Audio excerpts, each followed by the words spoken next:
बोलो। इम्पल्स अभी नहीं है। इम्पल्स इम्पल्स है तुम्हारा उसमें सेंटर ऑफ मास में अभी नहीं।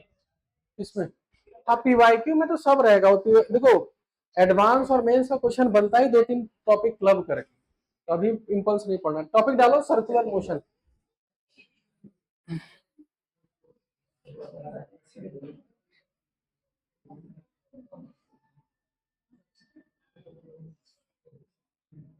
ठीक है, सर्कुलर मोशन के नीचे एक टॉपिक डालो कर्विलिनियर मोशन।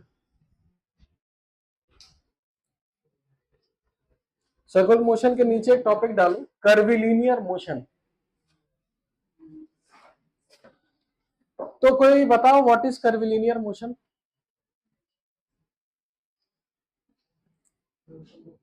मोशन जो कर्व में है। फिजिक्स के लैंग्वेज में बताओ, लिटरेचर थोड़ी चल रहा है। कर्विलिनियर मोशन किसको बोलेंगे? सबको दिमाग में आ चुका होगा कि ऐसे जाएंगे तो ये कर्विलिनियर मोशन है। तो फिजिक्स के हिसाब से बताओ कि अगर ये कर्विलिनियर मोशन है तो फिजिक्स के लैंग्वेज में कैसे डिफाइन कर सकते हैं? उसका डायरेक्शन चेंज होता है। होते रहता है कि होता है? इसमें डायरेक्शन चेंज हुआ पार्टिकल का। ये कर्विलिनियर है, ये कर्विलिनियर है, तो इसमें और इसमें फर्क क्या है फिर?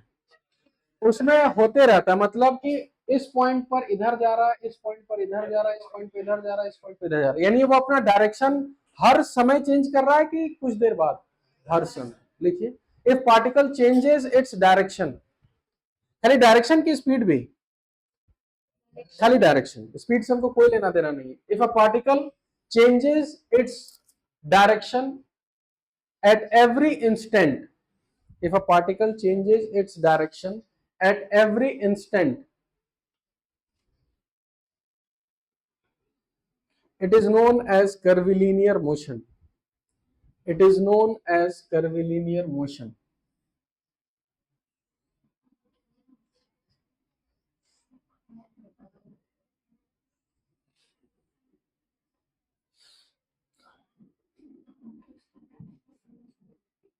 ठीक है, नीचे एक लाइन लिखो, बस ट्रू फॉल्स लिखना है आपको।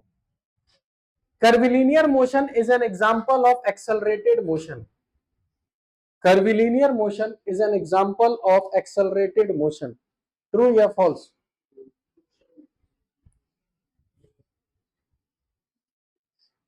और अगर आप ट्रू बोल रहे हैं तो ऑलवेज, ऐसा नहीं कभी कभी।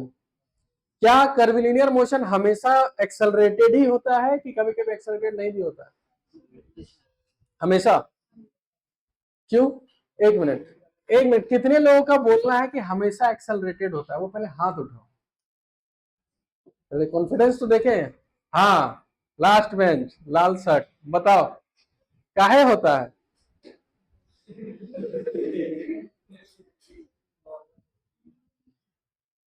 चलो उसके बगल वाला तुम बताओ काहे होता है?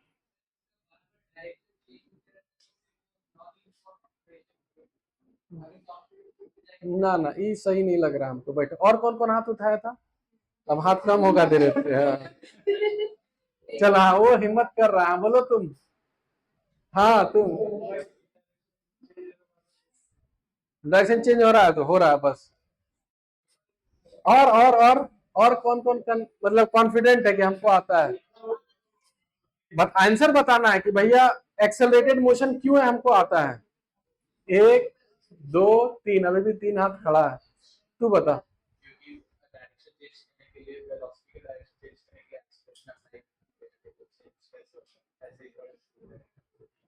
ठीक है, मतलब और सटीक आंसर तू बता।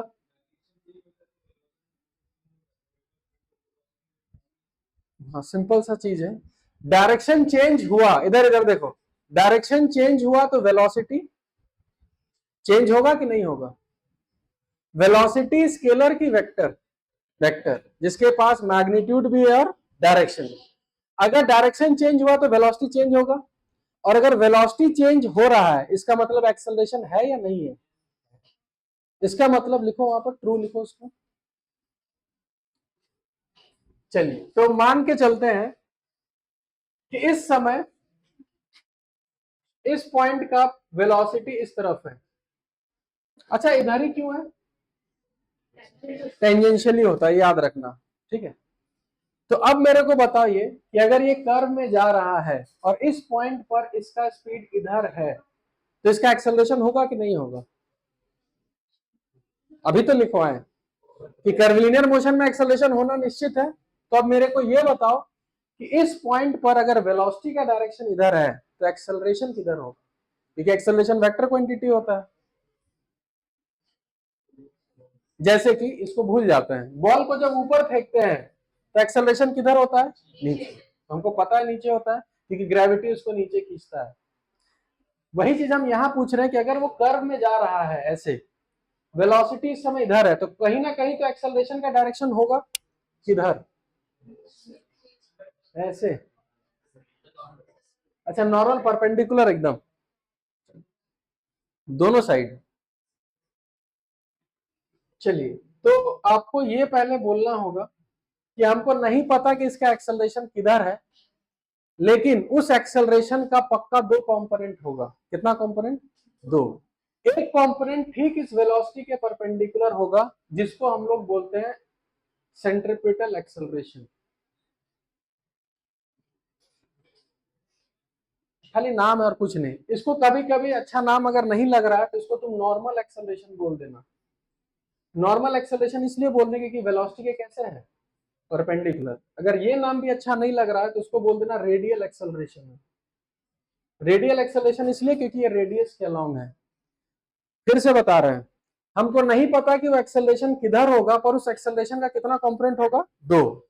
एक हमेशा परपेंडिकुलर होगा, जिसको हम लोग सेंट्रीपिटल बोल सकते हैं, नॉर्मल बोल सकते हैं, या फिर रेडियल।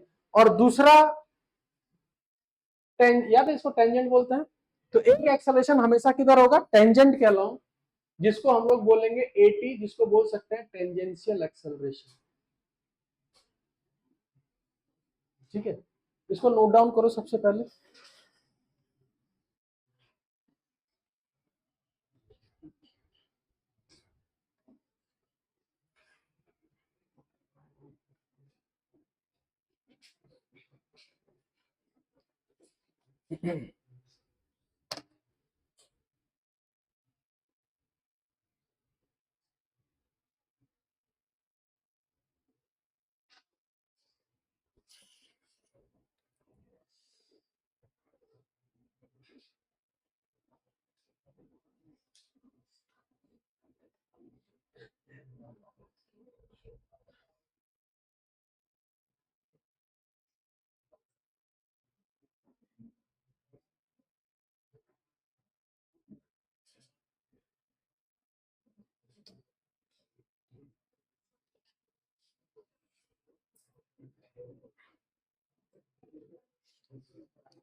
उतार लिए सब लोग?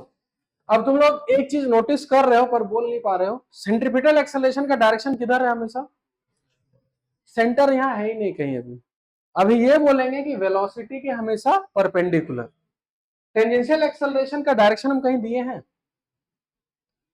कि इधर है कि इधर है, लेकिन हमेशा वो किधर होगा? Along the tangent. लिख लो उधर, centripetal acceleration is always perpendicular to velocity. लिखिए, centripetal acceleration is always perpendicular to velocity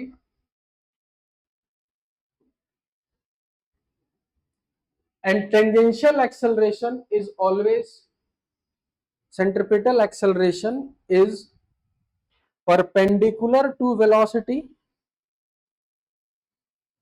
and tangential acceleration is along the tangent.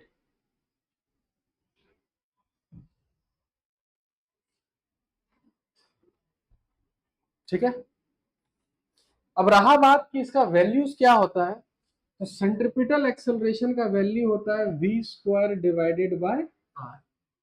v क्या है यहां पर?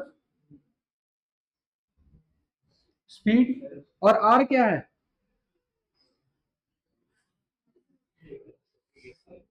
r क्या होना चाहिए? डिस्टेंस। बहुत बढ़िया, कौन सा डिस्टेंस? अच्छा, यहां पर कोई सर्कल दिख रहा है क्या तेरे को? अच्छा, इमेजिन करना है। तो जब इमेजिन करते हैं कि यहां पर एक सर्कल हो सकता है, तो उसका एक रेडियस भी हो सकता है। तो इस आर को बोलते हैं radius of curvature. Note down करो इसको। जो कर्व बन रहा है उसका एक कर्वेचर होगा, उसका रेडियस है ये, रेडियस ऑफ कर्वेचर।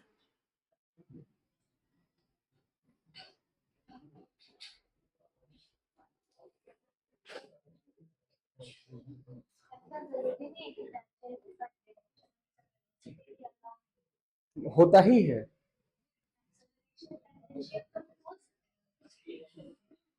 टेंजेंट इधर भी है, इधर भी है, इधर भी हो सकता, इधर इधर। इसका वैल्यू हो गया V square by R. V क्या है? स्पीड। और आर क्या है? उसका रेडियस ऑफ कर्वेचर। अब टेंजेंशियल का फॉर्मूला, ये थोड़ा देखो हम क्या लिख रहे हैं, थोड़ा समझो। dv बाई dt लिखे तो इसका मतलब क्या होता है? Rate of change of velocity. और यहाँ v है कि मॉड v है? मॉड v का मतलब वो वेलोसिटी है कि स्पीड है? स्पीड है। लिख लो इसको, और इसको लिखो rate of change of speed.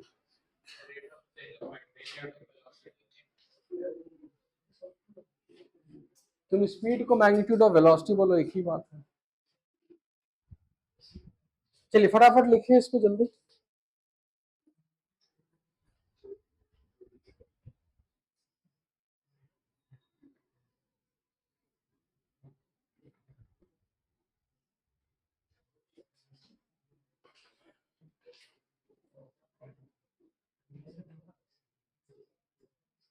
ठीक है, दो ही फॉर्मूला है यहाँ पर। 99% यही फॉर्मूला यूज हो गया, वी स्क्वायर बाय आर। 1% खाली क्वेश्चन में इसका फॉर्मूला यूज होगा, AT is equal to DV by dt। पर ये v के सामने क्या लगा हुआ है? हाँ, rate of change of speed. अगर अभी तक हम सारा कंक्लूड करें तो पार्टिकल अगर कर्व में जा रहा है तो कहीं भी पार्टिकल का अगर स्पीड v है तो उस v में एक सेंट्रीपिटल एक्सेलरेशन होगा और दूसरा टेंजेंशियल। टेंजेंशियल किधर होता है? Along the tangent. अभी किधर होगा आगे देखेंगे। देखो ये हो गया उसका कर्वेचर, तो उसका एक सेंटर होगा। अगर हम यहां देखें तो यहां भी एक कर्व है, तो इसका भी एक सेंटर होगा। तो उस सेंटर का जो भी ये आर है, यही उसका क्या है? Radius of curvature. क्या क्या बना सकते हो, यहां भी एक बड़ा सा बनेगा। ठीक है, यानी कि जो ज्यादा ऐसे होगा, इसका रेडियस बड़ा कि कम होगा? कम होगा। इसका रेडियस ज्यादा है। समझ में आया? चलिए अब, अच्छा स्ट्रेट लाइन का रेडियस इनफाइनाइट। कर्व है पर वो इनफाइनाइट में जाएगा। ठीक है, तो स्ट्रेट लाइन का रेडियस ऑफ कर्वेचर कितना होता है? इनफाइनाइट। यहां तक समझ में आया? अब जब भी वो कर्व पे जाएगा, समझना ध्यान से, वो तीन तरीकों से जा सकता है। एक कांस्टेंट जा सकता है, दूसरा उसका स्पीड बढ़ते हुए जा सकता है, और तीसरा स्पीड घटते हुए। केस वन डालो।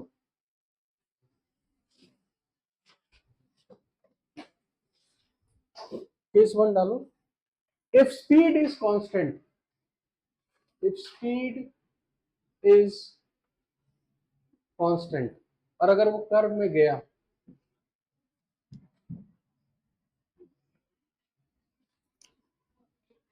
ठीक है, अगर स्पीड उसका कांस्टेंट होगा तो इसका जो सेंट्रिपिटल एक्सेलरेशन है, जिसका वैल्यू लिखेंगे क्या? V square by R. लिख लिए? मेरे को ये बताना कि अगर स्पीड कांस्टेंट हुआ तो उसका टेंजेंशियल एक्सेलरेशन होगा कि नहीं होगा? क्यों नहीं होगा? क्योंकि टेंजेंट, हाँ बहुत बढ़िया, क्योंकि उसका लिखा हुआ है rate of change of speed. तो स्पीड अगर चेंज हो ही नहीं रहा है तो उसका आंसर कितना होगा? जीरो। तो हम यहाँ लिख सकते हैं उसका टेंजेंशियल एक्सेलरेशन कितना है? जीरो। तो अगर हम पूछें कि इसका जो टोटल एक्सेलरेशन है, याद है उसका दो कंपोनेंट लिया था, टेंजेंशियल और सेंट्रीपिटल, जिसमें टेंजेंशियल कितना हो चुका है? जीरो। तो जो नेट एक्सेलरेशन होगा वो किसके बराबर होगा? सेंट्रीपिटल। और वो किसके बराबर है? V square by R. ठीक है, उतारो इसको जल्दी जल्दी।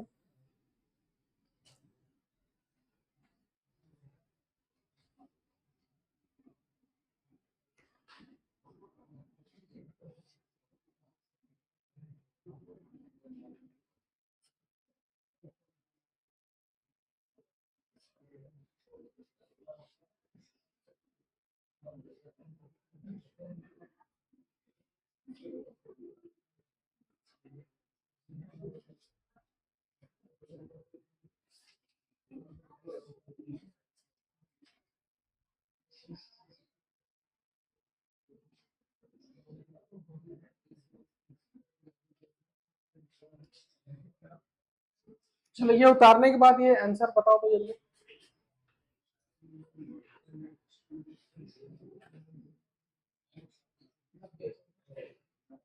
कितना होगा? 90 डिग्री होगा, क्योंकि टेंजेंशियल तो खत्म हो चुका है। तो वेलोसिटी और एक्सेलरेशन के बीच एंगल कितना बचेगा? तो इसका आंसर होगा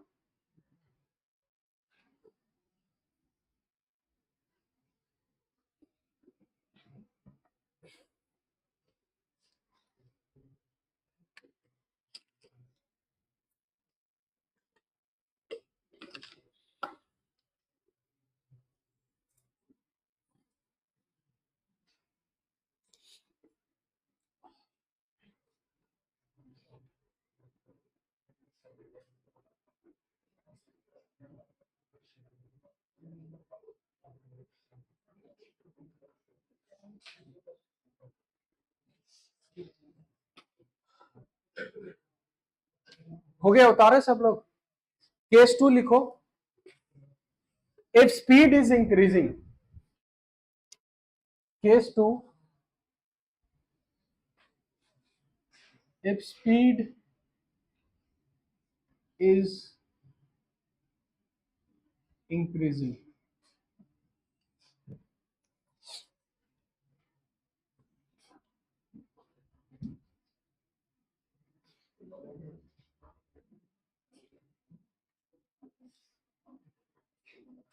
देखो सेंट्रीपिटल एक्सेलरेशन तो हमेशा उसके परपेंडिकुलर होगा, जिसका फॉर्मूला होता है v स्क्वायर बाय r। अब सेंट्रीपिटल एक्सेलरेशन तो परपेंडिकुलर, टेंजेंशियल किधर होगा? अगर इसका स्पीड बढ़ रहा है तो टेंजेंशियल हमेशा वेलोसिटी की तरफ होगा। और ऐसा क्यों होता है इसका फैक्ट बता देते हैं। सेंट्रीपिटल एक्सेलरेशन का काम सिर्फ क्या होता है?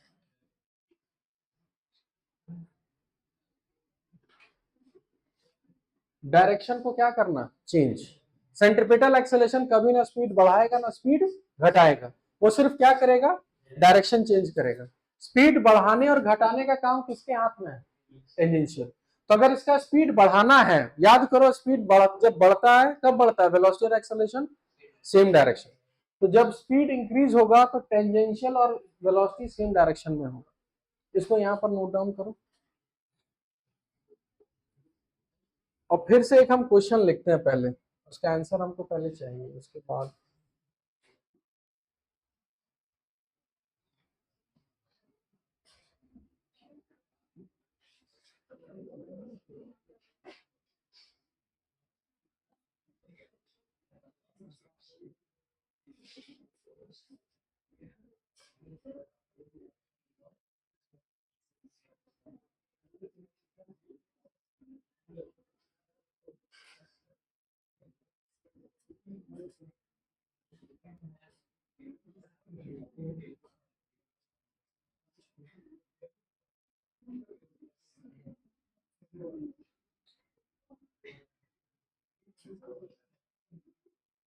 चलिए इसका आंसर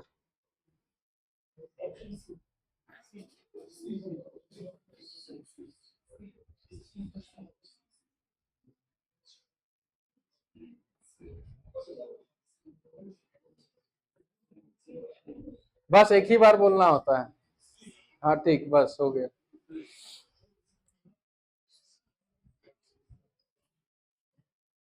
अच्छा मेरे को ये बताओ, इस केस में सेंट्रीपिटल भी है और टेंजेंशियल भी है, तो जो नेट एक्सेलरेशन होगा वो इन दोनों का रिजल्टेंट ही होगा। याद है एक्सेलरेशन किधर है नहीं पता, पर उसका कितना कंपोनेंट था? दो, टेंजेंशियल और सेंट्रीपिटल। तो ये बताओ टेंजेंशियल इधर है, सेंट्रीपिटल इधर है, तो इन दोनों का रिजल्टेंट किधर जाएगा?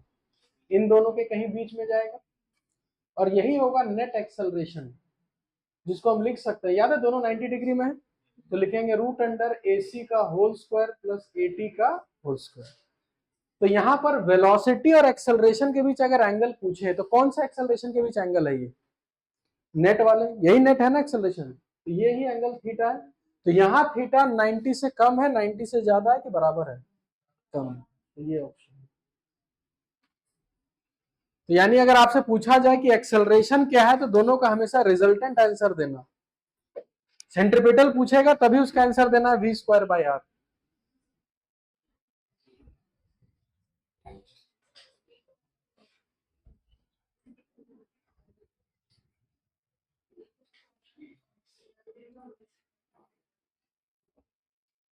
चलो केस थर्ड समझ में आ गया होगा क्या करना होगा।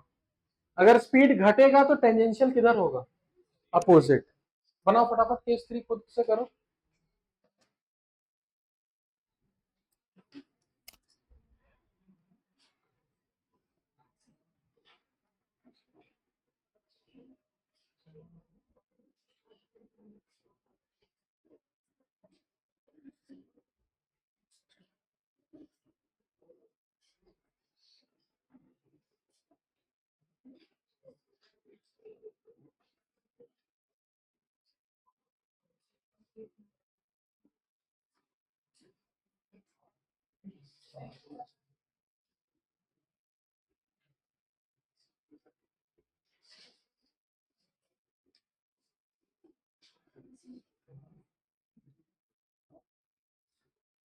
चलो थर्ड वाला खुद से बनाओ। स्पीड इज डिक्रीजिंग, तो जब स्पीड घटेगा,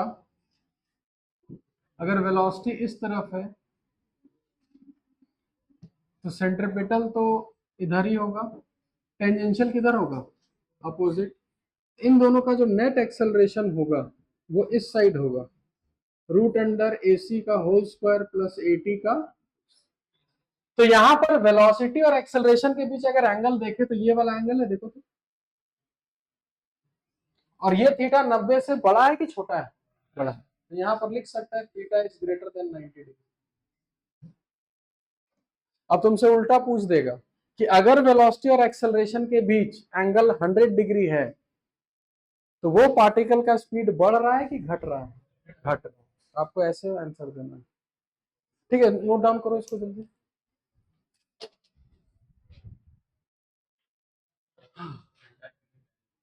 क्या उल्टा, ठीक है।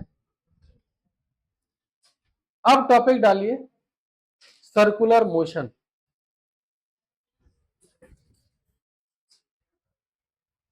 सर्कुलर मोशन दो टाइप का होता है, एक यूनिफॉर्म सर्कुलर मोशन और एक नॉन यूनिफॉर्म। तो यूनिफॉर्म सर्कुलर मोशन को कैसे डिराइव करेंगे, बताओ। व्हाट इज यूनिफॉर्म सर्कुलर, अच्छा सर्कुलर मोशन समझ रहे हैं क्या होता है, क्या होता है कि अगर एक पार्टिकल गोल ऐसे सर्कुलर जा रहा है तो उसी को बोलते हैं यूनिफॉर्म सर्कुलर मोशन। तो ये बताओ यूनिफॉर्म सर्कुलर मोशन और नॉन यूनिफॉर्म सर्कुलर मोशन में क्या डिफरेंस होना चाहिए।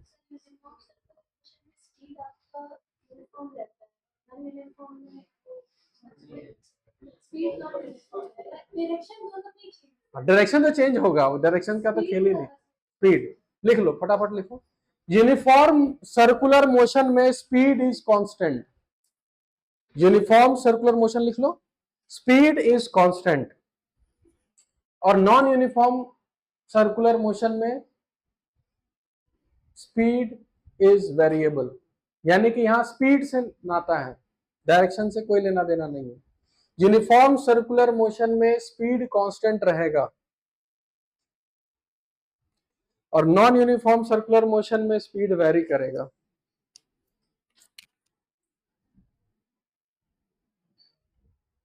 ठीक है, तो एक क्वेश्चन लिखा जाए, लिख लिए ना सब, और कोई डिस्कस नहीं करेगा, हम दो ऑप्शन ही देंगे, ज्यादा नहीं। दोनों ऑप्शन में 50% चांस रहेगा सही होने का। लिखो in uniform circular motion, uniform circular motion लिखो इन यूनिफॉर्म, हाँ डायरेक्ट यूसीएम लिखो ना, जितना समझदार है तुम लोग, हमको पता है। In uniform circular motion acceleration is constant, acceleration is constant. बस आपको बताना है ट्रू या फॉल्स। हम मान लिख लो, बाद में चेंज नहीं करना है।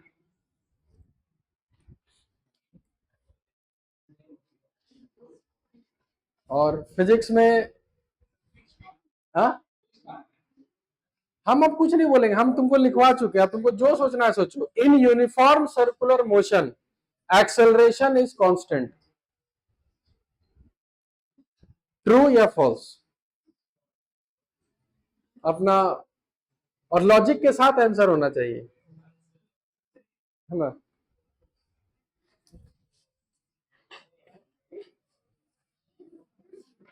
तो सोच लिए सब लोग? सोच लिए ना सब लोग? चलो 1 मिनट देते हैं, सोचो, बात मत करो, डिस्कस नहीं करो।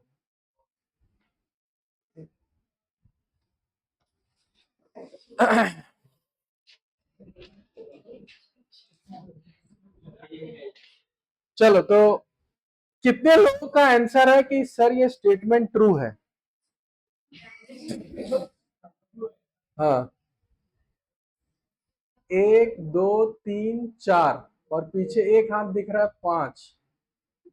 5 लोगों का ही कहना है कि ये स्टेटमेंट सही है, ठीक है। और इसके फेवर में हम बोल देते हैं कि अगर स्पीड कांस्टेंट है तो टेंजेंशियल एक्सेलरेशन होगा कि नहीं होगा? टेंजेंशियल खत्म हो गया। और सेंट्रीपिटल एक्सेलरेशन का फॉर्मूला क्या होता है? v²/r। सर्कुलर मोशन में r वेरी कर रहा है तो कांस्टेंट रहता है, कांस्टेंट रहता है। और स्पीड भी यहाँ क्या है? कांस्टेंट। तो सेंट्रीपिटल एक्सेलरेशन v²/r कांस्टेंट है। ये हम बोले तो सब कुछ कांस्टेंट दिख रहा है। तो कितने लोग का आंसर है कि सर कांस्टेंट होगा? अभी भी कोई मेरे से सहमत नहीं हुआ। सेंट्रीपिटल एक्सेलरेशन, यहाँ क्या कौन सा एक्सेलरेशन है? कुछ नहीं, सिर्फ एक्सेलरेशन लिखा हुआ। तो टेंजेंशियल तो है ही नहीं, तो उसका फाइनल एक्सेलरेशन क्या होगा? सेंट्रीपिटल। चलो, कितने लोग का आंसर है फॉल्स कि नहीं सर आपके बातों पे भरोसा नहीं है? अच्छे से हाथ खड़ा करो। 1 2 3 4 5 और एक यहाँ 6। बाकी लोग को वोट ही नहीं करना, क्या है मुसीबत में फंसना है। तो अच्छे से खड़ा, हाथ खड़ा करो। हाथ, हाँ पहले तुम बताओ। हाँ, कैसे कांस्टेंट नहीं है? कैसे तुमको लग रहा है? किसका डायरेक्शन चेंज होता रहता है? हाँ, किसका किसका ना? क्या क्या क्या क्या क्या सर जी, बीच में नेटवर्क चला गया क्या? बताओ। अच्छा, और बैठ जाओ। और कौन बोल रहा था? हाँ तुम बताओ, किसका डायरेक्शन चेंज होता है? तुम बताओ। एक्सेलरेशन का डायरेक्शन चेंज होता है। एक्सेलरेशन स्केलर है कि वेक्टर है? बैठो, देखो, सेंट्रीपिटल एक्सेलरेशन का अगर वैल्यू देखा जाए v²/r, ये चीज कांस्टेंट है। मैग्नीट्यूड वाइज अगर देखा जाए तो वो चीज कांस्टेंट है, लेकिन एक्सेलरेशन वेक्टर है कि स्केलर है? वेक्टर है। अगर पार्टिकल यहां हुआ, ध्यान से देखो, फिर आगे तुम ही लोग को दिक्कत होगा, हमको क्या है। मजे अभी अभी मजे मारो, फिर लास्ट में तुम लोग को दिक्कत होगा। इधर, अच्छा इस समय अगर वेलोसिटी इधर है, सेंट्रीपिटल एक्सेलरेशन किधर होगा? इस साइड। वेलोसिटी अगर इधर है तो सेंट्रीपिटल सेंटर की ओर, इधर होगा तो सेंटर की ओर, इस साइड होगा तो सेंटर। वैल्यू वाइज देखेंगे तो हर जगह मैग्नीट्यूड सेम है, लेकिन डायरेक्शन अलग अलग। और अगर डायरेक्शन अलग अलग है तो एक्सेलरेशन कांस्टेंट की वेरिएबल है। लिखो उसमें फॉल्स। ठीक है, समझ गए? लेकिन मैग्नीट्यूड वाइज पूछा जाए तो कांस्टेंट रहे।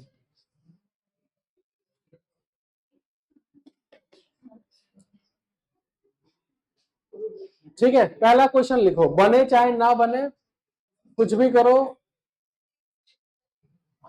ट्राई करो बस।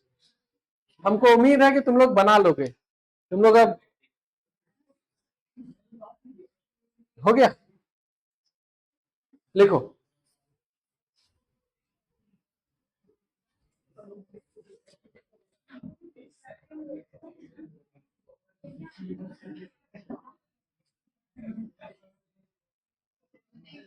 लिखो फाइंड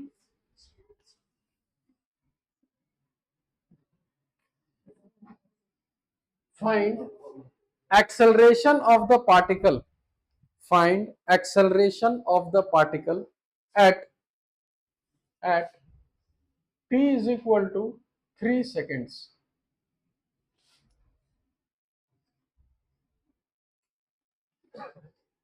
आपको बताना है कि इस पार्टिकल का 3 सेकंड पर एक्सेलरेशन क्या होगा। अभी जो मन में आ रहा है करो और देखो कि क्या हम बना सकते हैं कि नहीं बना सकते।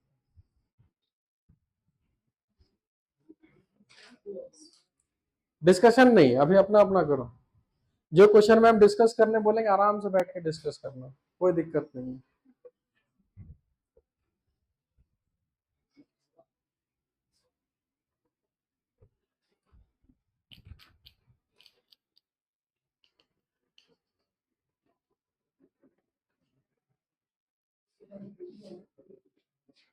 आ गया?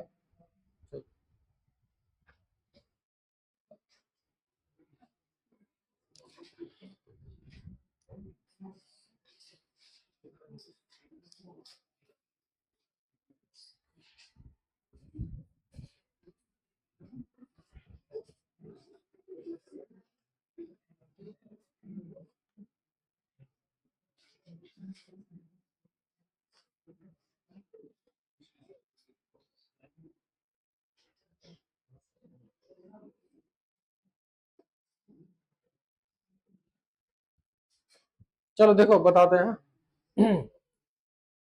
हमको एक्सेलरेशन कितने सेकंड पे चाहिए? 3 सेकंड। तो मान के चलते हैं कि यहां से अगर स्टार्ट किया तो 3 सेकंड में कहीं ना कहीं यहां पर होगा, t इज इक्वल टू 3 पर यहां पर है। उस समय इसका वेलोसिटी कितना होगा? इसका फॉर्मूला कितना दिया है? 2t। यहां लिखेंगे 2 इंटू 3, कितना आ गया? 6। यानी 3 सेकंड पे उसका स्पीड कितना है? 6 मीटर पर सेकंड। पर हमको क्या पूछा गया है? एक्सेलरेशन। तो हमको पता है कि उसका दो कंपोनेंट होता है, एक सेंटर की ओर होगा, सेंटर की ओर होता है कितना? v square by R. अच्छा ये स्पीड कब का है? हमको अगर इस पॉइंट का चाहिए एक्सेलरेशन तो हम इसी पॉइंट का स्पीड लेंगे। उस समय स्पीड कितना है? 6। तो यहां लिखेंगे 6 इंटू 6 डिवाइडेड बाय रेडियस कितना है? कितना आ रहा है? ये 9 मीटर पर सेकंड स्क्वायर सिर्फ कौन सा एक्सेलरेशन आया? सेंट्रीपिटल। दूसरा टेंजेंशियल भी होगा। मेरे को ये बताओ टेंजेंशियल इस डायरेक्शन में होगा कि इसके अपोजिट? टाइम बढ़ता जाएगा तो इसका स्पीड बढ़ता जाएगा, यानी टेंजेंशियल इसी डायरेक्शन में होगा। अब टेंजेंशियल कैसे निकालते थे? DV by dt। v का फॉर्मूला दिया हुआ है ना, तो अगर हम dv बाय dt निकाले तो 2t का डिफरेंशिएशन कितना आएगा? 2। तो टेंजेंशियल एक्सेलरेशन का आंसर हो गया 2 मीटर पर सेकंड स्क्वायर। तो मेरे को ये बताओ फाइनल आंसर 9 देना है, 2 देना है कि इन दोनों का रिजल्टेंट देना है? रिजल्टेंट। तो रिजल्टेंट किस ओर होगा?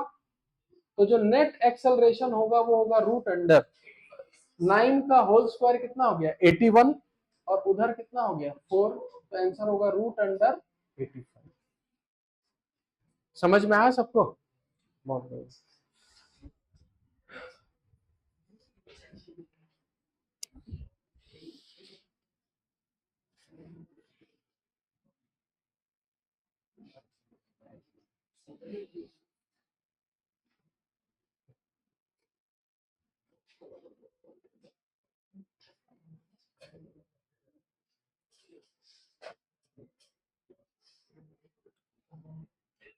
समझ में आया सब? अरे तुम लोग को बहुत मार मारेंगे अब।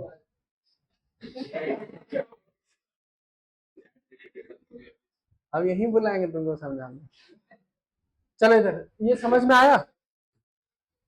सर्कुलर मोशन इससे ज्यादा कुछ नहीं है। अब खाली इसमें थोड़ा सा फोर्स वाला पार्ट जुड़ेगा, इसलिए घबराने का जरूरत नहीं है। हम सारा स्टेप्स लिखवा देंगे फिर से, आप स्टेप्स फॉलो करो, आंसर आएगा पक्का। ठीक है, लिखो फटाफट, आगे लिखो। अब फिजिक्स को में सर्कुलर मोशन कैसे पता चलेगा कि हमको सर्कुलर मोशन का ही कंसेप्ट लगाना है। अभी तक जितना भी चीज पढ़े, अभी न्यूटन लॉज ऑफ मोशन पढ़े ना, कहीं भी बॉडी आपको लगा कि स्ट्रेट लाइन के अलावा कहीं कर्व में जा रहा हो, बॉडी ऊपर जा रहा है, नीचे जा रहा है, आगे जा रहा है, ऐसे जा रहा था। यानी अभी तक जितना मोशन हो रहा था सब कैसा हो रहा था, स्ट्रेट। जहां तुमको दिखे कि बॉडी कर्व में गया तो कर्व में गया, इन्हें तुरंत समझ जाना कि वहां किसका कंसेप्ट आएगा, सर्कुलर। ठीक है, लिखिए पहला। हाँ, पैराबोला कर्व है कि नहीं है? कर्व है तो उसमें भी सर्कुलर मोशन आएगा। हम फोर्स से रिलेटेड बात कर रहे हैं, इससे पहले फोर्स में कहीं कर्व पढ़े?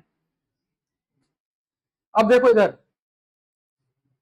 इस दुनिया में कोई भी चीज अगर कर्व में जा रहा है या सर्कुलर मोशन कर रहा है तो समझ जाना कि कोई ना कोई फोर्स है जो उसको कर्व में ले जा रहा है, और उसी फोर्स को हम लोग बोलते हैं सेंट्रीपिटल फोर्स। और उसका नाम सेंट्रीपिटल फोर्स क्यों पड़ा? याद है, एक एक्सेलरेशन सेंटर की ओर है, तो अगर एक एक्सेलरेशन सेंटर की ओर है तो हम बोलेंगे कि एक फोर्स भी होगा जो किधर लग रहा होगा, सेंटर की ओर। और हमको पता है एक ही फॉर्मूला होता है, force is equal to mass into acceleration. और ये एक्सेलरेशन कौन सा एक्सेलरेशन होगा, सेंट्रीपिटल। और सेंट्रीपिटल एक्सेलरेशन का फॉर्मूला, तो यहां से एक फॉर्मूला डिराइव हो गया कि जो भी फोर्स सेंटर के अलोंग आएगा उसका वैल्यू होगा mv स्क्वायर बाय। और इसी फोर्स को हम लोग कौन सा फोर्स बोल रहे हैं, कौन सा फोर्स, सेंट्रीपिटल फोर्स। इसको नोट डाउन करो। अब पूरे चैप्टर में जितना भी सर्कुलर पढ़ेंगे बस इसी का कंसेप्ट लगेगा और कुछ नहीं।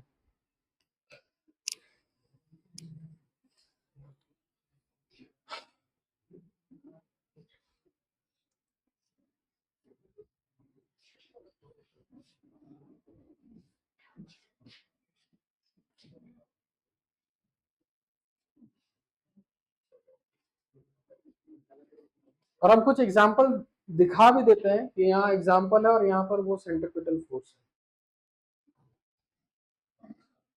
है। ये सर्कुलर मोशन नहीं है, ये रोटेशनल मोशन है।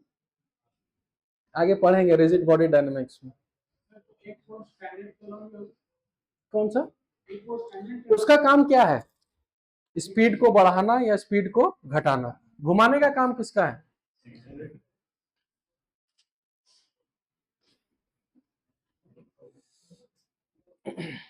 इसीलिए इसको सेंट्रीपिटल फोर्स बोलते हैं।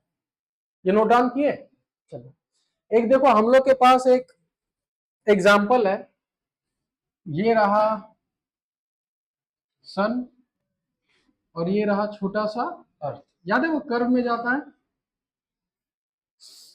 अर्थ का अगर एफबीडी बनाया जाए तो अर्थ पे कौन सा फोर्स, ग्रेविटेशनल फोर्स। और वो ग्रेविटेशनल फोर्स किधर होता है, सन के अलावा।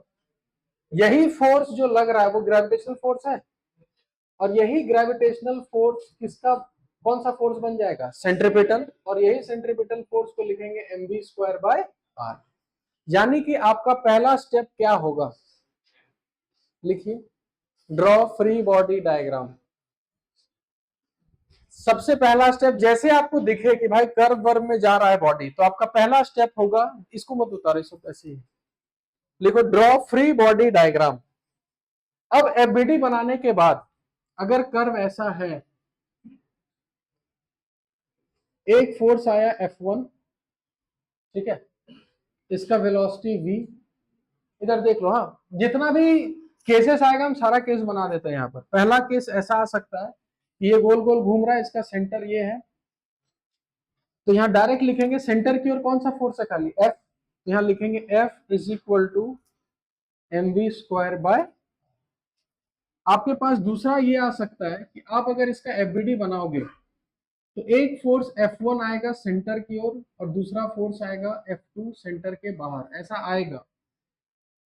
ठीक है, जब भी एफबीडी बनाओगे दो फोर्स आएगा, एक फोर्स सेंटर की ओर, दूसरा फोर्स बाहर, और उस समय इसका वेलोसिटी कितना होगा, v। तो अब मेरे को बताओ इक्वेशन क्या लिखेंगे, F1 माइनस F2 या F2 माइनस F1। एक मिनट, जब ये घूमता है तो एक्सेलरेशन का डायरेक्शन किधर होता है? इधर। तो अगर अब वो सुन रहे थे न्यूटन एनएलएम याद करो, अगर एक्सेलरेशन इधर है तो क्या इक्वेशन लिखते थे? F1 minus F2 is equal to ma। तो यहाँ लिखेंगे F1 minus F2 is equal to ma का मतलब हो गया mv स्क्वायर बाय r। यानी जो फोर्स सेंटर की ओर होगा उसको पॉजिटिव में लिखेंगे, जो फोर्स सेंटर के अपोजिट होगा उसको किस में लिखेंगे? नेगेटिव। इसको नोट डाउन करो।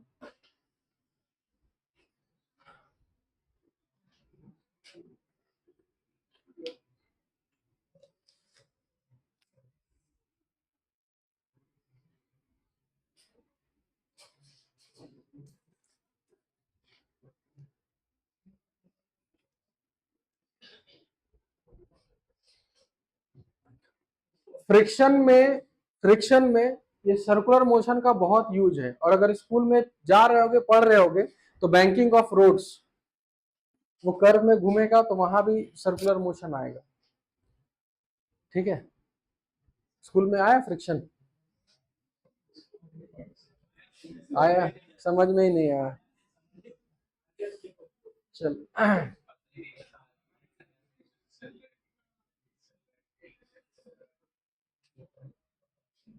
चल लिख लिए। जो फोर्स किधर होगा? सेंटर की ओर, वो फोर्स पॉजिटिव, जो फोर्स अपोजिट होगा वो नेगेटिव।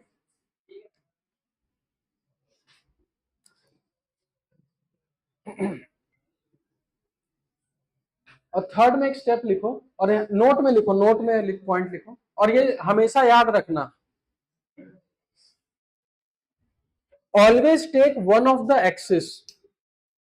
नोट में हम लिखो, always take one of the axis along the center। Always take one of the axis along the center। और हम ऐसा इसलिए लिखा रहे हैं, याद है हम लोग एक एक्सिस हमेशा एक्सेलरेशन के डायरेक्शन में लेते थे, और यहाँ एक्सेलरेशन हमेशा किधर के है? किधर है? सेंटर के तरफ। तो एक एक्सिस हमेशा किधर ड्रॉ करना है? सेंटर के अलोंग। अलोंग द रेडियस है सेंटर, एक ही बात है।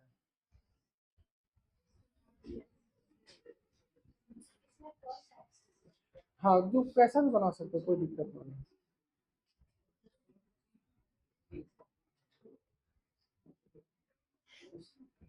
ठीक है, तो एक क्वेश्चन हम बनाते हैं एकदम बेसिक सा, उससे खाली आइडिया लेना है, और दूसरा क्वेश्चन हम देंगे आपको। पहला क्वेश्चन हम खुद ड्रॉ कर रहे हैं, इधर देखो। एक टेबल में फ्लैट है, हॉरिजॉन्टल टेबल। उस हॉरिजॉन्टल टेबल में एक धागा से एक ब्लॉक m मास को ऐसे v स्पीड से घुमा रहे हैं, इसका लेंथ है l। तो अगर उसको धागे से ऐसे घुमा रहे हैं, क्या धागे में टेंशन होगा कि नहीं होगा? होगा। पहला स्टेप क्या लिखवाएं? FBD। चलो, तो FBD अगर इस m का बनाए तो एक नॉर्मल ऊपर लगेगा, टेबल पे रखा हुआ है ना, तो नॉर्मल किधर लगेगा? ऊपर। mg किधर लगेगा? नीचे। और धागा जिस तरफ उधर क्या लगेगा? टेंशन। बना लिया FBD। ये स्ट्रेट पाथ पे जा रहा है कि कर्व जा रहा है? कर्व जा रहा है। तो यार समझ में आ जाना चाहिए कि यहाँ सर्कुलर मोशन का कंसेप्ट लगेगा। अब जब इसको बनाए, इसको यहाँ इधर ले आते हैं।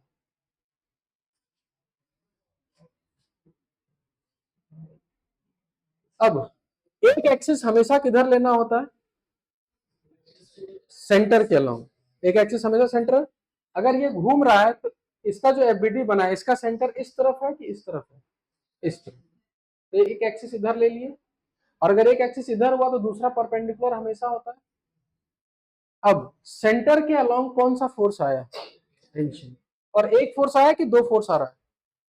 एक ही आ रहा है। तो हम सीधा लिखेंगे, अगर सेंटर की ओर अलोंग एक ही फोर्स आया, या डायरेक्ट लिखेंगे सेंटर की ओर जो भी फोर्स आया वो किसके बराबर होगा? mv square by r।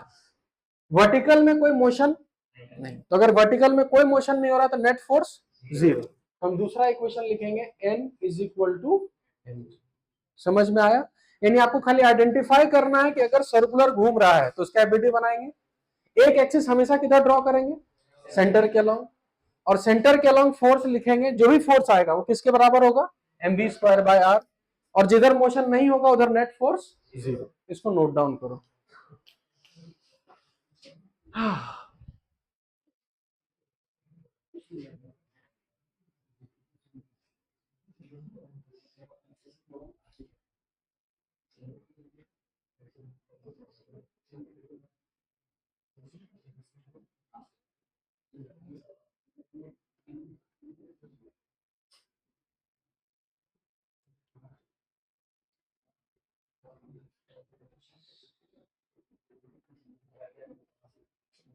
बन गया।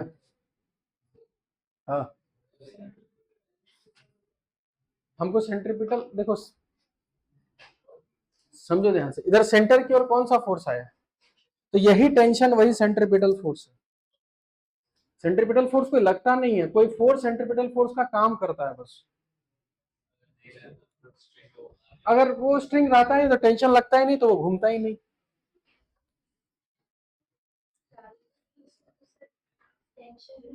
नहीं नहीं, ज्यादातर वहां ग्रेविटेशनल फोर्स था जो घुमा रहा था आपको, कोई भी फोर्स हो सकता है। चलो आगे बढ़े, क्वेश्चन लिखिए। वो उतार लिए ना। एक रास्ता कुछ ऐसा था,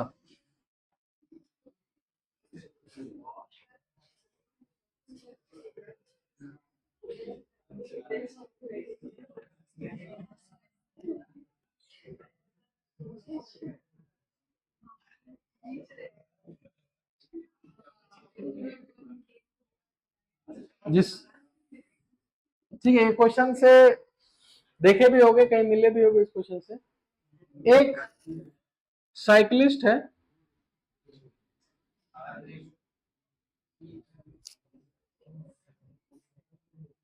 ठीक है,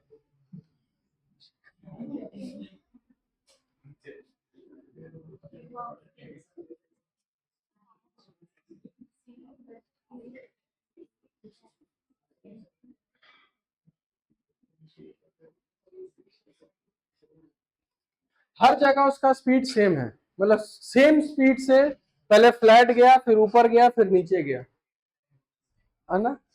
ना ना वो नहीं, वो भी क्वेश्चन करेंगे, अभी तुरंत करेंगे। क्वेश्चन एक ही बार बोलेंगे, समझ लेना। अगर साइकिलिस्ट कांस्टेंट स्पीड से पहले फ्लैट आया, ऊपर गया और नीचे गया, उस जगह उस साइकिल पे नॉर्मल लगेगा कि नहीं लगेगा? लगेगा। वहां पर भी, वहां पर भी लगेगा। तो तीन जगह का तीन नॉर्मल हम डिसाइड किए। यहाँ का नॉर्मल n1, यहाँ का नॉर्मल n2 और यहाँ का नॉर्मल n3। इस पूरे का मास तुम m मान सकते हो, जो मानना है। आपको ये पूछा गया है कि n1, n2 और n3 तीनों बराबर होगा। अगर कोई ज्यादा लग रहा है तो कौन ज्यादा और कौन सबसे कम, ये आपको बताना है। स्टार्ट करो, कोई डिस्कशन नहीं।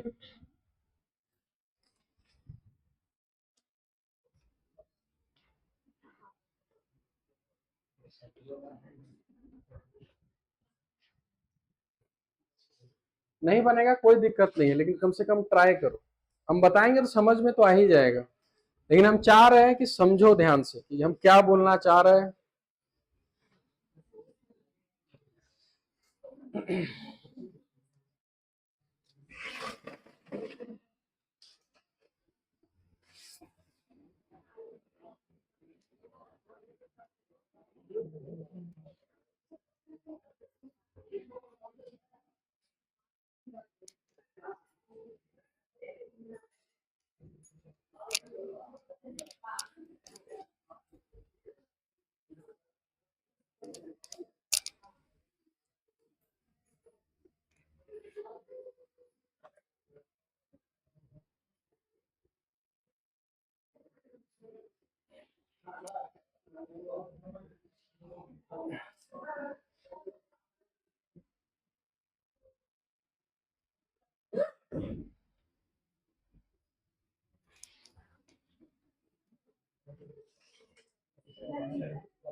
बैठे रहने से कुछ नहीं होगा, कम से कम कुछ नहीं आता तो तीनों जगह का एफबीडी बना लो खाली। अरे एफबीडी बनाने के बाद थोड़ा सोच कि क्या कर सकते हैं, नहीं कर सकते हैं।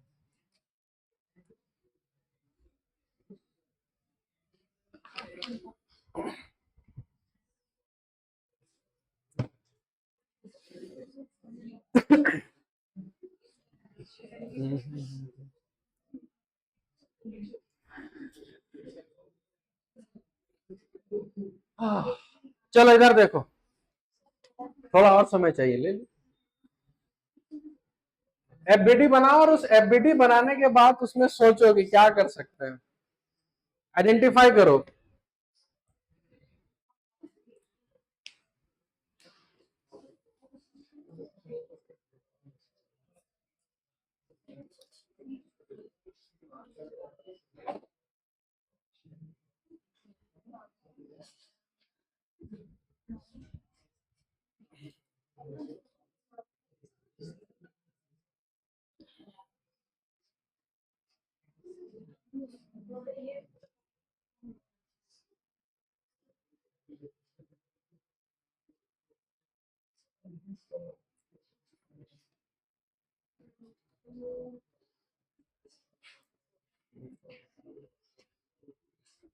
मतलब तुमको लग रहा है कि तुमको एग्जैक्ट पता है क्यों?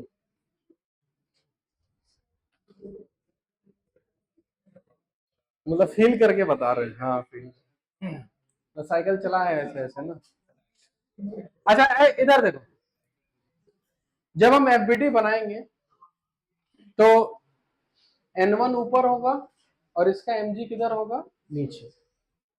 इधर N2 ऊपर होगा, mg नीचे। N3 ऊपर, mg नीचे, ये तीनों का एफबीडी सेम बना। अब यहां से हम अब जज करेंगे, देखो बार बार हम एक ही चीज बोले, यहां पर ये कर्व में जा रहा है कि स्ट्रेट जा रहा है, स्ट्रेट, कोई कर्व नहीं जा रहा, तो हम बोलेंगे इस डायरेक्शन में कोई मोशन, तो यहाँ डायरेक्ट लिखेंगे कि N1 किसके बराबर है, mg। खत्म हो गया। अब ये स्ट्रेट जा रहा है कि यहाँ कर्व जा रहा है, अब जहां वो कर्व गया तो इस कर्व का एक सेंटर होगा, किस तरफ, एक एक्सिस हमेशा याद है सेंटर की ओर लेना है। अब बताओ अगर हम इक्वेशन लिखें तो mg माइनस N2 या N2 माइनस mg, यहां लिखेंगे mg minus N2 is equal to mv square by r, कुछ तो रेडियस होगा इसका, तो यहां से हम N2 लिख सकते हैं, N2 इज इक्वल टू क्या होगा, mg minus mv square by r। अच्छा इसका जब देखें तो ये फ्लैट जा रहा है कि यहां से कर्व जा रहा है, इस कर्व का सेंटर किधर है, अब यहाँ N3 माइनस mg की mg माइनस N3, सेंटर की ओर N3 है ना, यहाँ लिखेंगे N3 minus mg is equal to mv square by r, तो यहाँ से N3 का वैल्यू आ गया mg plus mv square by r। अब इन तीनों को अगर हम अच्छे से देखें, वो एग्जैक्ट mg है, इसमें mg में कुछ घट गया और इसमें mg में कुछ बढ़ गया, तो यानी देखा जाए तो सबसे ज्यादा N3, उसके बाद N1, उसके बाद कुछ ऐसा है नहीं, आराम से कर सकते। कौन सा, दोबारा बताएंगे नहीं, तुम लोग हंसी हंसी मजाक करते रहो। हाँ हाँ तुम्हारे लिए बताएंगे, बोलो। हाँ हम समझ रहे हैं सब, वो खाली ये लोग थोड़ी बात करता है, तुम ही लोग बात कर रहा है खाली। अब बोल रहे हैं कितना मजाक करो ना, अभी तो बेसिक बता रहे हैं, अभी आने क्वेश्चन अभी स्टार्ट कहाँ हुआ है। हाँ बोलो, हाँ बोलो।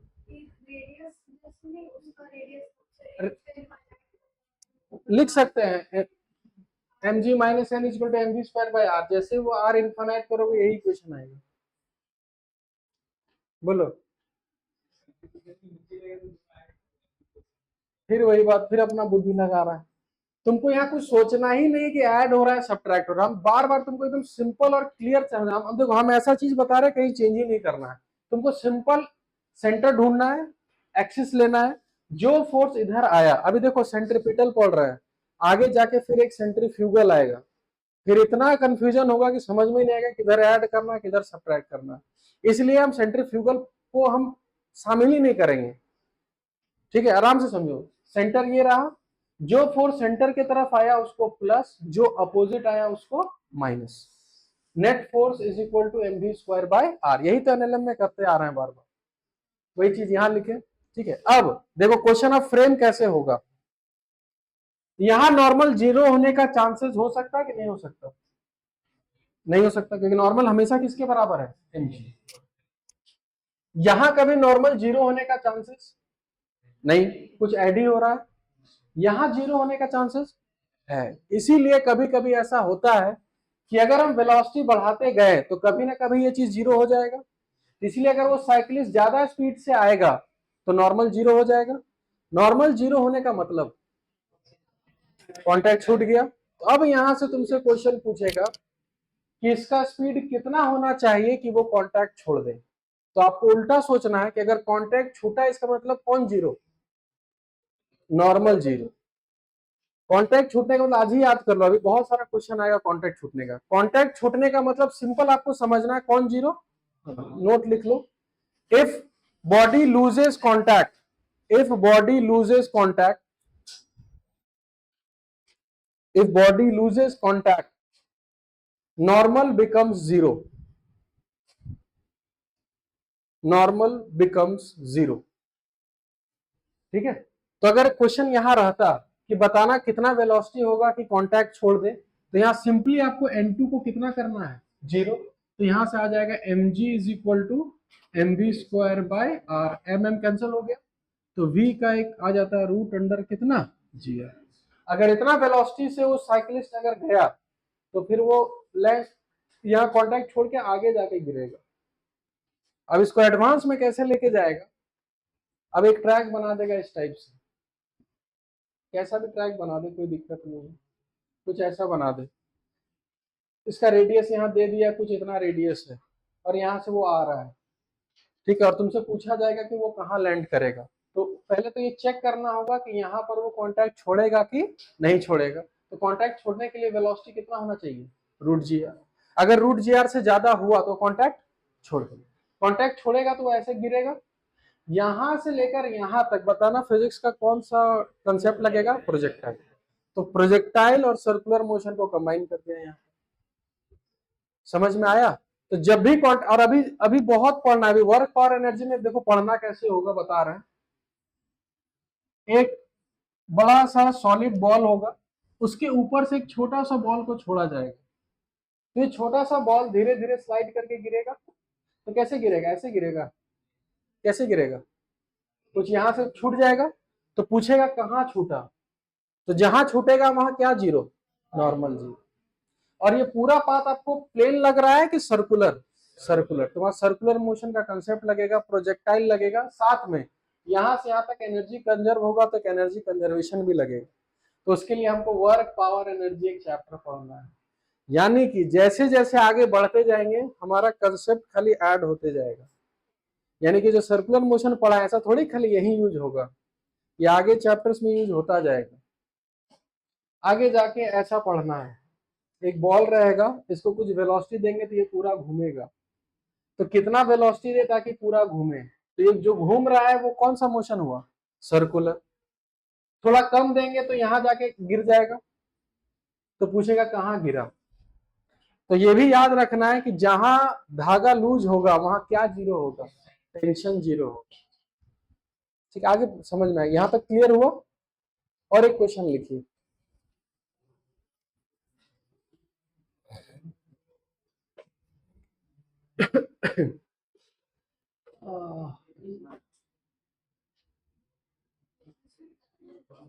अच्छा एक क्वेश्चन दे दे कि पहले हम एक क्वेश्चन कराएं, करा देते हैं। लिखो कोनिकल पेंडुलम, लिख लो पहले।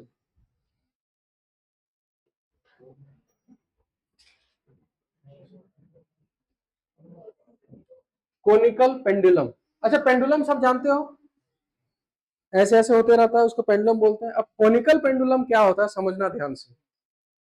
समझो एक बॉल यहाँ लटका हुआ है, तो अगर इसको ऐसे छोड़ा जाए तो ये ऐसे ऐसे करेगा।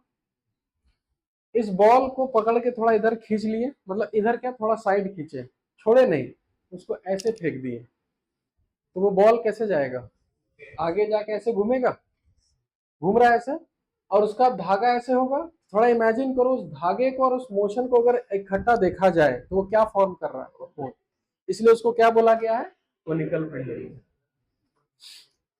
इसका डायग्राम पहले हम बना लेते हैं।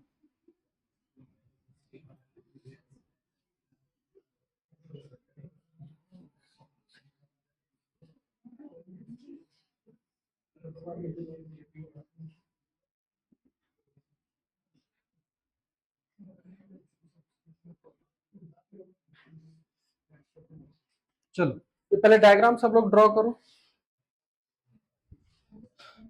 डायग्राम ड्रॉ करने के बाद कुछ मत करो, खाली इसका पहले एफबीटी बना लो बस, बाकी कहानी बाद में करेंगे।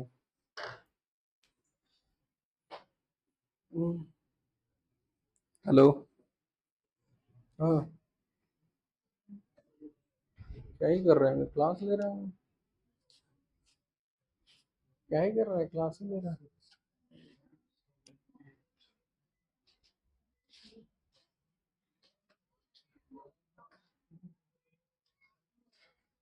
ठीक ठीक ठीक लेते हैं ना ना, 7:15। ठीक ठीक ठीक ठीक ठीक ठीक ठीक। हाँ, डायग्राम बनाने के बाद रुकना नहीं है। इस एम का एफबीडी बनाओ साइड में इधर सब लोग। क्या हो गया है, एफबीडी बनाना है, चलो बनाओ। लोग गलत गलत बोलती है। कौन कौन सा फोर्सेस उस एम में लगेगा वो पहले ड्रॉ करो सब लोग।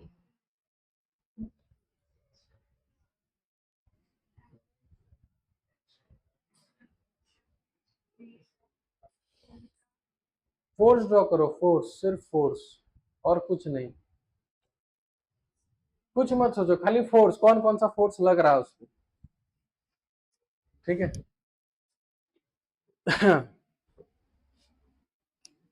देखो अब ये होता है कि जानबूझ के गलती करना। एमजी किधर लगेगा और इस पे कौन सा फोर्स है, टेंशन। टेंशन ऊपर लगेगा कि एंगल पे लगेगा, धागा इधर है ना, तो टेंशन इस तरफ लगेगा। तो यानी कि टेंशन कुछ इस तरफ होगा, एमजी कुछ इस तरफ होगा। एबीडी बन गया। अब ये मेरे को ये बताओ, हमको एक एक्सिस लेना है किधर, सेंटर के तरफ। बताना इसका सेंटर कहां है, ये वाला सेंटर है कि ये वाला सेंटर है। इसमें सर्कुलर पाथ ये है ना, तो ये इसका सेंटर है। तो एक एक्सिस किधर लेना है, तो ये रहा एक एक्सिस सेंटर की ओर, और दूसरा एक्सिस ठीक उसके परपेंडिकुलर। अब मेरे को ये बताओ, एक्सिस लेने के बाद इतना समझ में आ गया होगा कि किसका कंपोनेंट लेना है, टेंशन। करो फटाफट सब लोग, एंगल वेंगल निकालो, कौन सा एंगल किधर है।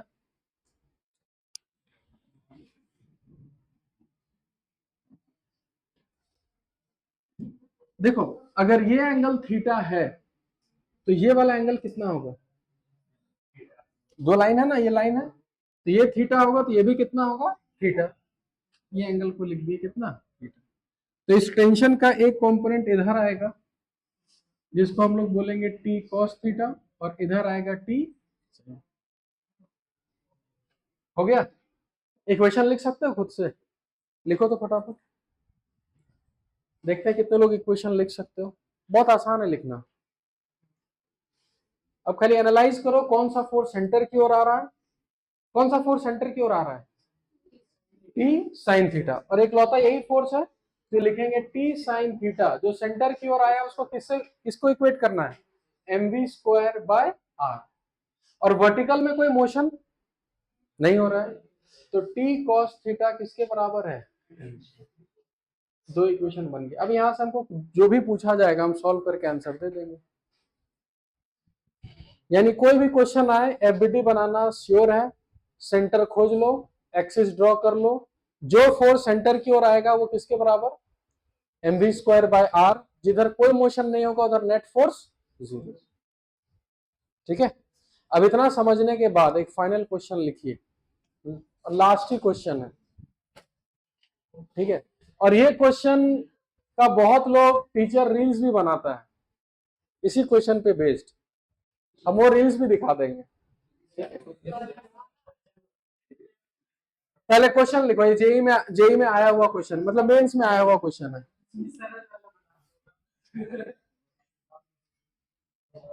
अब क्या क्वेश्चन है, थोड़ा देखो इस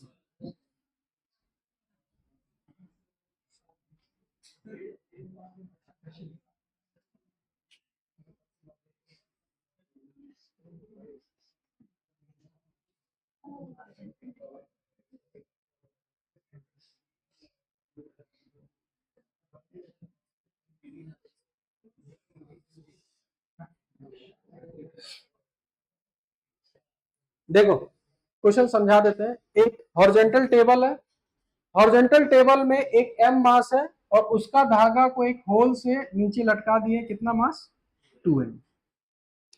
अगर इन दोनों को छोड़ा जाए, कोई फ्रिक्शन नहीं है, तो 2m यही रहेगा कि नीचे चल जाएगा, लेकिन इसको नीचे जाने नहीं देना है। तो नीचे अगर नहीं जाने देना है तो क्वेश्चन में दे रखा है कि इसको घुमाना है आपको, तो बताना है कि इसको कितने स्पीड से घुमाए ताकि 2m ब्लॉक मूव ना करे। हम लिख देते हैं फाइंड, और कोई डिस्कस नहीं करेगा, लास्ट क्वेश्चन है, आराम से करो। Find speed v so that 2m block is at rest। खुद से बनाओ, अगर बन गया तो कॉन्फिडेंस आएगा, नहीं बना तो कोई दिक्कत नहीं, सीखने को मिलेगा।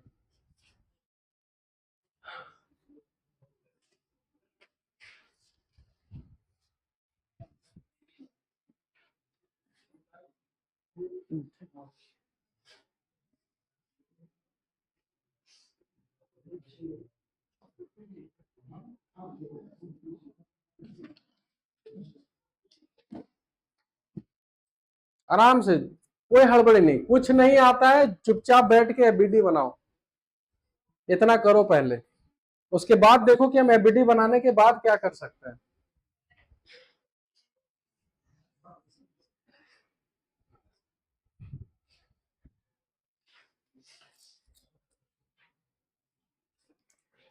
क्वेश्चन नोट डाउन कर लिए?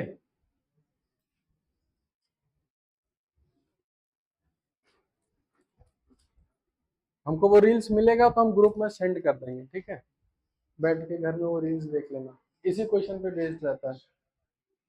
हाँ, इंस्टाग्राम में हम है भी नहीं, हम ग्रुप में ही भेज देंगे। हाँ, यूट्यूब में शॉर्ट्स में भेज देंगे। हाँ,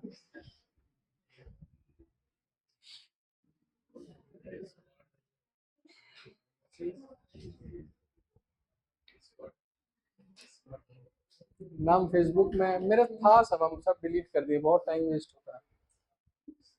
इंस्टाग्राम में था, अच्छा खासा फॉलोअर्स था, 13,000 के आसपास था बस। हाँ, स्टार का बात नहीं है, हम खोलते भी थे तो 1 डेढ़ 2 महीना बाद खोलते थे, तो बेचारा लोग जो मैसेज करता था उसको रिप्लाई भी नहीं दे पाते थे, इसलिए हटा ही दिए। नहीं नहीं, फैंस फैंस का बात ही नहीं है। हाँ, व्हाट, हम सिर्फ व्हाट्सएप चला रहे हैं और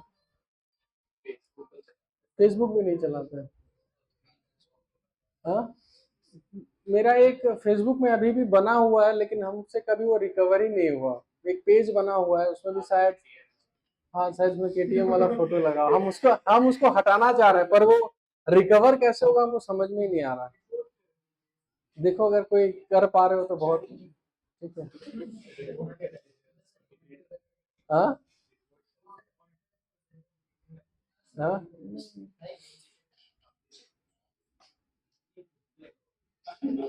चलो क्वेश्चन बनाओ पहले।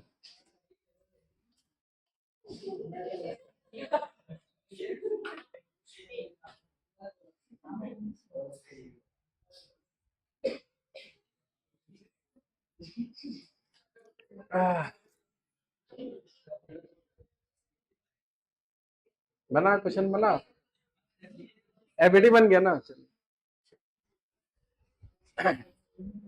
हाँ, देखो एबीडी बनाए ना, देखो एबीडी सब बना, इसका ही बना, इसका ही बना। अब इसके बाद तुम ये इक्वेशन क्यों लिखी, ये बताओ। हम लिखने उखने का बात नहीं कर रहे हैं, तो अगर वो मोशन में नहीं है तो वो रेस्ट पर है, रेस्ट पर नेट फोर्स कहाँ लिखेंगे, एनालाइज कर करके लिखना होता है। इधर इधर खत्म करते हैं क्वेश्चन फटाफट। इधर देखो, इस पे टेंशन टी नीचे कितना होगा 2mg, बना लिए। ये धागा और ये धागा दोनों सेम है, तो इस पे भी वही टेंशन टी होगा। ब्लॉक पे रखे हुए तो नॉर्मल ऊपर और mg किधर होगा नीचे। अब खाली एनालाइज करना है। क्वेश्चन में लिख दिया है कि 2m ब्लॉक इसमें है रेस्ट पर, तो अगर ये रुका हुआ है तो इस पे नेट फोर्स 0, तो यहां से लिखेंगे टेंशन को किसके बराबर होना होगा 2mg। हो गया। ये तो रेस्ट पर नहीं है, मोशन में है, और कैसा मोशन है सर्कुलर। और अगर ये सर्कुलर है तो हमको सिखाया गया है कि एक एक्सिस हमेशा किधर लेना है सेंटर की ओर, दूसरा उसके परपेंडिकुलर। सेंटर की ओर कौन आया, सिर्फ टेंशन आया, तो हम लिखेंगे tension is equal to mv square by r, और इसका जो रेडियस है वो किसके बराबर है l, और नॉर्मल किसके बराबर होगा mg। टेंशन किसके बराबर 2mg, तो यहाँ 2mg पुट कर देते हैं। 2mg is equal to mv square by l, m cancel हो गया, तो v square is equal to 2gl, तो v का आ गया आंसर कितना रूट अंडर। अब इसमें क्वेश्चन में क्या था, कुछ नहीं था, खाली एनालाइज करना है कि कौन रेस्ट पर है कौन मोशन है। और अगर मोशन है तो अब दो एनालाइज करना है कि वो स्ट्रेट जा रहा है कि कर्व जा रहा है। ठीक है, चलो मिलते हैं फिर।